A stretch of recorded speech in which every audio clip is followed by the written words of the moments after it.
अस्सलाम everyone, welcome to my YouTube channel doctor online. आज का हमारा टॉपिक है स्नीजिंग एलर्जी है एक, जो कि हर दूसरे तीसरे बंदे को देखने को मिलती है ये चीज़। सबसे पहले हैप्पी मदर्स डे।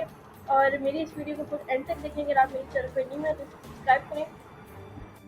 अब हम देखते हैं कि स्नीजिंग होती क्या है। स्नीजिंग जो है ये एक सडन फोर्सफुल अनकंट्रोल ब्रस्ट है हमारे एयर का, जो कि हमारे नोज और हमारे माउथ के थ्रू जो है ये होता है। स्नीजिंग जो है वो कॉज होती है हमारे म्यूकस मेम्ब्रेन होते हैं नोज के अंदर, हमारे थ्रोट के अंदर, उसकी इरिटेशन की वजह से स्नीजिंग कॉज होती है।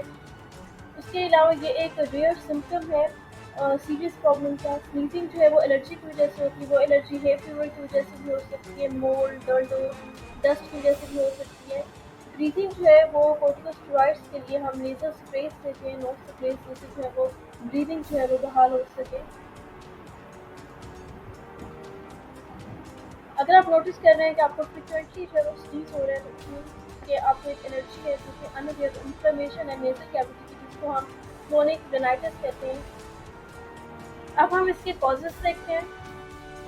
Sneezing can be due to, sneezing जो है वो किसी एलर्जी की वजह से भी हो सकता है, हे फीवर की वजह से भी हो सकता है, डस्ट एलर्जी भी हो सकती है, मोल्ड भी हो सकती है, डेंटल भी हो सकती है।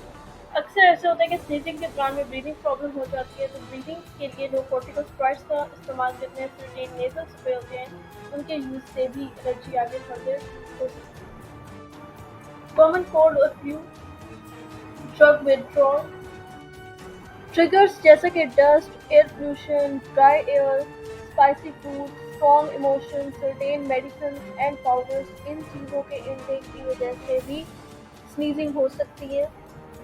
डिफरेंट और एलर्जीज़ की वजह से भी स्नीजिंग हो सकती है। वायरसेस जैसे कि कॉमन कोल्ड और फ्लू, इनकी वजह से भी स्नीजिंग हो सकती है। नेजल इरिटेंट्स, कॉर्टिकोस्टेरॉइड्स की वजह से भी इरिटेशन हो सकती है, जो नेजल स्प्रे के थ्रू ले रहे होते हैं। तो टिप्स हैं वो देखते हैं कि कैसे हम स्नीजिंग को जो है वो कंट्रोल कर सकते हैं। चेंज फर्नेस फिल्टर्स, अगर आपके घर में पेट्स हैं तो उनको सबसे पहले रिमूव करेंगे। पेट्स जो हैं ये सबसे बड़ी कॉज है स्नीजिंग की। यूज़ एयर फिल्टर्स, ताकि आप एयर के अंदर जो पॉलन होती है उसको रिड्यूस कर सकें। हॉट वाटर से जो है वो वॉश करें, ताकि जो है वो आप डस्ट माइट्स को जो है वो किल कर सकें।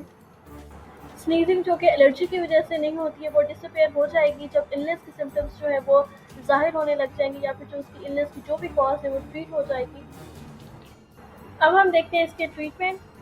स्नीजिंग जो कि किसी एलर्जी की वजह से होती है, उसके लिए हम लोराडाइन देते हैं, या फिर हम ज़ोरटैक देते हैं। ज़ोरटैक जो है वो आपको टैब फॉर्म और सीएफ फॉर्म दोनों में अवेलेबल होता है। Thanks for watching my video. Hope so आपको आज की मेरी वीडियो बहुत अच्छी लगी होगी और ये आपके लिए बहुत ही ज़्यादा बेनिफिशियल होगी। वंस अगेन, अगर आप मेरे चैनल पर न्यू है तो मेरे चैनल को लाइक करें, सब्सक्राइब करें एंड शेयर करें। Thank you.